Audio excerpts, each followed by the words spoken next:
آج جو تصویر آپ اپنے موبائل سے کھینچتے ہیں، جو کیمرہ آپ استعمال کرتے ہیں، جو ٹیلیسکوپ سے آپ ستاروں کو دیکھتے ہیں، یہ سب ایک ایسے مسلمان سائنسدان کی وجہ سے ممکن ہوا جس کا نام شاید آپ نے کبھی نہیں سنا۔ ایک ایسا شخص جو آج سے 1000 سال پہلے زندہ تھا، ایک ایسا جینیس جس نے سائنسی طریقہ کار ایجاد کیا یورپ کے رینیسانس سے 500 سال پہلے۔ لیکن سوال یہ ہے، آخر کیوں ہم اس کا نام نہیں جانتے؟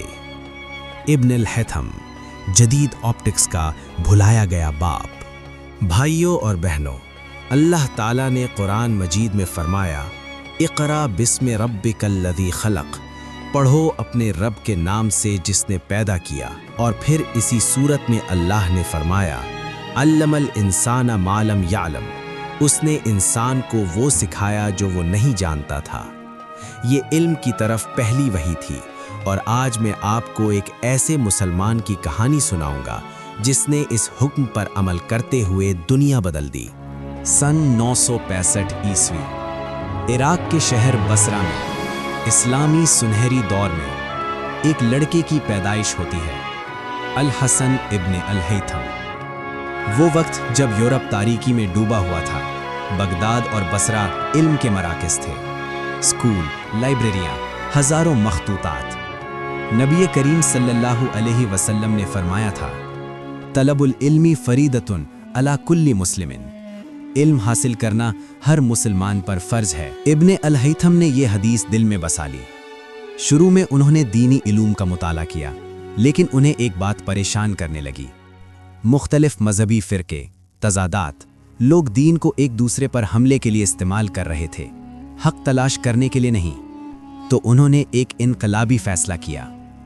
انہوں نے اپنی زندگی ایک ایسی چیز کے لیے وقف کر دی جو خالص ہو، جسے انسانی تشریحات سے نہیں بگاڑا جا سکتا۔ سائنس کے ذریعے حقیقت کی تلاش۔ انہیں نہیں معلوم تھا کہ یہ فیصلہ پوری دنیا بدل دے گا۔ بھائیوں، اللہ تعالیٰ نے قرآن میں ہمیں کیا حکم دیا؟ اِنَّ فِي خَلْقِ السَّمَاوَاتِ وَالْأَرْضِ وَاخْتِلَافِ اللَّيْلِ وَالنَّهَارِ لَآيَاتٍ لِأُولِي الْأَلْبَابِ، بے شک آسمانوں اور زمین کی تخلیق میں اور رات دن کے بدلنے میں عقل والوں کے لیے نشانیاں ہیں۔ ابن الہیثم نے یہی کیا۔ انہوں نے اللہ کی تخلیق میں غور کیا، روشنی کا مطالعہ کیا، اور اس مطالعے سے انہوں نے وہ دریافت کیا جو 1500 سال سے کوئی نہیں سمجھ سکا تھا۔ ابن الہیثم کی شہرت ایک ماہر ریاضی دان کے طور پر پورے اسلامی جہان میں پھیل گئی۔ ایک دن انہوں نے ایک بڑا دعویٰ کیا، اگر مجھے موقع ملے تو میں دریائے نیل کے سیلاب کو کنٹرول کر سکتا ہوں۔ یہ الفاظ الحاکم بامر اللہ کے کانوں تک پہنچے، مصر کا فاطمی خلیفہ، ایک ایسا آدمی جو اپنی ذہانت کے لیے مشہور تھا اور اپنی بے رحمی کے لیے بھی، ایک ایسا حکمران جتنا غیر متوقع تھا کہ اس نے اپنے استادوں اور وزیروں کو بھی قتل کر دیا تھا۔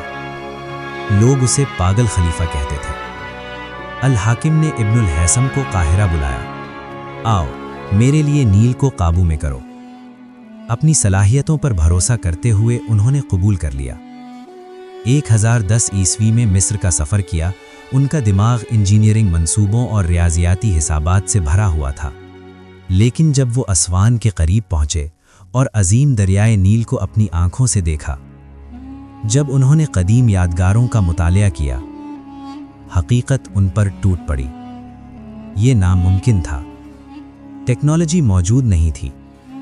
اگر قدیم مصر کے انجینئر جنہوں نے اہرام بنائے تھے یہ نہیں کر سکتے تھے تو وہ کیسے کر سکتے تھے؟ اور اب انہیں مصر کے سب سے خطرناک آدمی کو بتانا تھا کہ وہ ناکام ہو گئے ہیں۔ ابن الہیثم جانتے تھے کہ جو لوگ الحاکم کو مایوس کرتے تھے ان کا کیا ہوتا تھا، موت، جلاوطنی یا اس سے بھی بدتر۔ ان کی زندگی ایک دھاگے سے لٹک رہی تھی، لیکن پھر ان کی دماغ میں ایک شاندار خیال آیا، کوئی انجینئرنگ حل نہیں، ایک قانونی حل۔ اسلامی قانون پاگلوں کو سزا سے بچاتا ہے، انہیں اپنی ناکامیوں کا ذمہ دار نہیں ٹھہرایا جا سکتا۔ تو ابن الہیثم نے کچھ غیر معمولی کیا۔ انہوں نے پاگل ہونے کا بہانہ کیا، انہوں نے مکمل پاگل پن کا ڈرامہ کیا، اور یہ کام کر گیا۔ الحاکم نے انہیں قتل کرنے کے بجائے اسلامی قانون کی پیروی کی اور انہیں گھر میں نظر بند کر دیا۔ ایک چھوٹے سے کمرے میں بند، ان کی تمام جائیداد ضبط۔ زیادہ تر لوگ ٹوٹ جاتے، لیکن ابن الہیثم وہ تو ابھی شروع ہوئے تھے، کیونکہ اس تاریک کمرے میں کچھ جادوئی ہوا۔ ایک دن سورج کی روشنی ان کی دیوار میں ایک چھوٹے سے سوراخ سے داخل ہوئی اور سامنے والی دیوار پر انہوں نے کچھ ناممکن دیکھا۔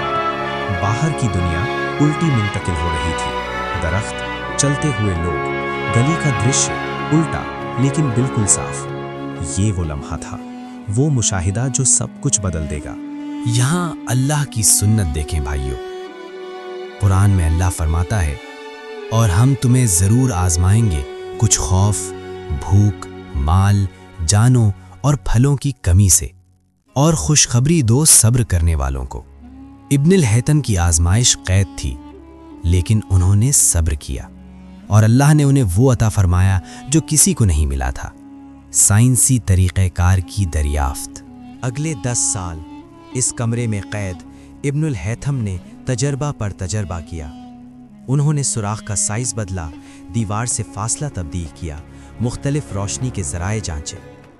وہ دنیا کا پہلا کیمرہ آبسکیورا بنا رہے تھے، وہی اصول جو 1000 سال بعد ہمیں فوٹوگرافی دے گا۔ لیکن اس سے بھی زیادہ وہ کچھ اور بھی انقلابی ایجاد کر رہے تھے، سائنسی طریقہ کار، اور یہ سب قرآنی تعلیمات کی روشنی میں تھا۔ اللہ تعالیٰ نے فرمایا، قُلْ سِیرُوا فِی الْأَرْضِ فَانْظُرُوا کَیْفَ بَدَأَ الْخَلْقَ، کہہ دو زمین میں چلو پھرو، پھر دیکھو کیسے اللہ نے تخلیق شروع کی۔ ابن الہیثم نے یہی کیا، انہوں نے اللہ کی تخلیق کا مشاہدہ کیا، تجربہ کیا اور سمجھا۔ 1011 سے 1021 عیسوی کے درمیان ابھی بھی نظر بند ابن الہیثم نے اپنا شاہکار لکھا، کتاب المناظر، دا بک آف آپٹکس، 7 جلدیں، سینکڑوں تجربے، ریاضیاتی درستگی، تفصیلی نقشے۔ اس میں انہوں نے ایک نظریہ توڑ دیا جو 1500 سال سے قائم تھا۔ قدیم یونان سے علماء جیسے یوکلڈ اور ٹولمی یہ مانتے تھے کہ ہم اپنی آنکھوں سے روشنی کی شعاعیں نکال کر دیکھتے ہیں۔ ابن الہیثم نے ثابت کیا کہ وہ سب غلط تھے۔ روشنی اشیاء سے ہماری آنکھوں میں آتی ہے، بینائی دماغ میں ہوتی ہے، آنکھوں میں نہیں، اور روشنی ہمیشہ سیدھی لائنوں میں سفر کرتی ہے۔ لیکن یہاں وہ چیز ہے جس نے انہیں واقعی انقلابی بنایا۔ انہوں نے صرف دعویٰ نہیں کیا، انہوں نے منظم تجربوں کے ذریعے ثابت کیا۔ ان کے اپنے الفاظ سنیے، جو شخص سائنسدانوں کی تحریروں کی تحقیق کرتا ہے، اگر سچائی کی تلاش اس کا مقصد ہے تو اس کا فرض ہے کہ وہ اپنے آپ کو ہر اس چیز کا دشمن بنائے جو وہ پڑھتا ہے۔ سب کچھ سوال کرو، سب کچھ جانچو، صرف اس پر بھروسہ کرو جو تم ثابت کر سکو۔ یہ سائنسی طریقہ کار تھا۔ رینیسانس سے 500 سال پہلے، گلیلیو سے 600 سال پہلے، جب 1021 میں الحاکم پراسرار طریقے سے غائب ہو گیا، صحرا میں رات کو گیا اور کبھی واپس نہیں آیا، ابن الہیثم آخر کار آزاد ہو گئے۔ انہوں نے اپنی باقی زندگی قاہرہ میں الازہر مسجد کے قریب گزاری، پڑھاتے ہوئے، لکھتے ہوئے۔ 74 سال کی عمر میں 1040 میں ان کا انتقال ہوا، لیکن ان کی کتاب نے ابھی اپنا سفر شروع کیا تھا۔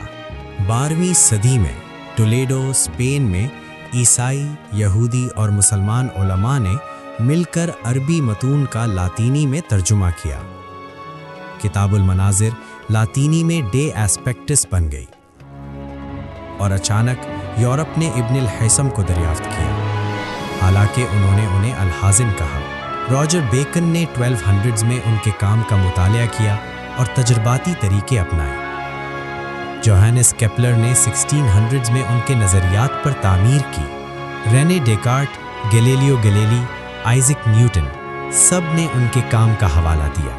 1647 میں ماہر فلکیات جوہانس ہیویلیس نے چاند کا پہلا تفصیلی نقشہ شائع کیا۔ اس کے سرورق پر انہوں نے 2 شخصیات کو ایک ساتھ رکھا، ابن الہیثم عقل کی نمائندگی کرتے ہوئے۔ راجر بیکن نے 1200s میں ان کے کام کا مطالعہ کیا اور تجرباتی طریقے اپنائے۔ جوہانس کیپلر نے 1600s میں ان کے نظریات پر تعمیر کی۔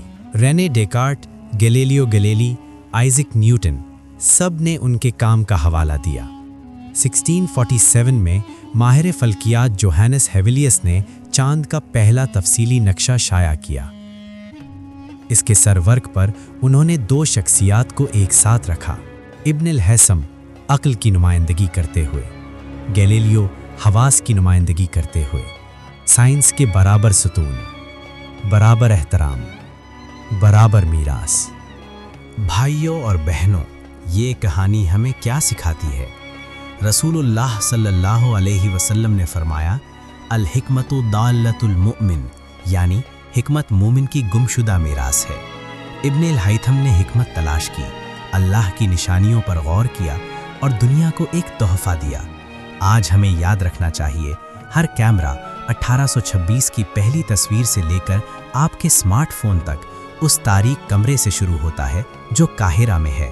اگلی بار جب آپ تصویر کھینچیں، یاد رکھیں ایک مسلمان سائنسدان نے 1015 میں تاریک کمرے میں روشنی کو دیکھا اور کچھ ایسا سمجھا جو کسی نے پہلے نہیں سمجھا تھا۔ انہوں نے صرف مشاہدہ نہیں کیا، تجربہ کیا، سوال کیا، ثابت کیا، اور ایسا کرتے ہوئے انہوں نے ہمیں روشنی کو قید کرنے کا تحفہ دیا، وقت میں لمحات کو محفوظ کرنے کا تحفہ۔ ان کا نام تھا ابن الہیثم، جدید آپٹکس کا باپ، دنیا کا پہلا حقیقی سائنسدان، وہ بھولا ہوا جینیس جس نے ہمیں دیکھنا سکھایا، اور جو لوگ علم دیے گئے ہیں انہیں درجات سے بلند کرتا ہے۔ سورہ المجادلہ 11۔ ویڈیو کو لائک کریں، شیئر کریں اور سبسکرائب کریں۔ السلام علیکم ورحمۃ اللہ۔